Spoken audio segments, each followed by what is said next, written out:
आहे अंदाजे 30-35 लोक त्या बोटीवर असावेत आणि आता जी काही प्राथमिक माहिती आहे ही काही फायनल माहिती मानू नये पण त्यातले जवळपास 20 लोक रेस्क्यू झालेले आहेत पण 5-7 लोक अजूनही सापडत नाहीत अशी प्राथमिक माहिती माझ्याकडे आलेली आहे. जी काही पुढची माहिती माझ्याकडे डिटेल येईल त्यावेळेस मी सभागृहात निवेदन करेन. अत्यंत दुर्दैवी ही घटना आहे, परंतु ही निवळ फक्त दुर्दैवी म्हणून चालणार नाही, कारण या अगोदर देखील अशाच प्रकारे 2-3 वेळा ही बोट उलटलेली आहे.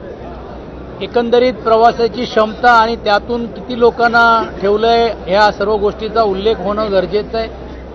अनेक वेळा एलिफंटाला हे जे काही बोटी चालतात त्याची देखरेख, त्याला इन्स्पेक्शन म्हणतो आपण, मेरीटाईम बोर्डाच्या माध्यमातून ते होताना पण देखील पाहायला मिळत नाही आणि अशा दुर्दैवी दुर्घटना हे होत असतात आणि ह्याची चौकशी व्हायला पाहिजे आणि या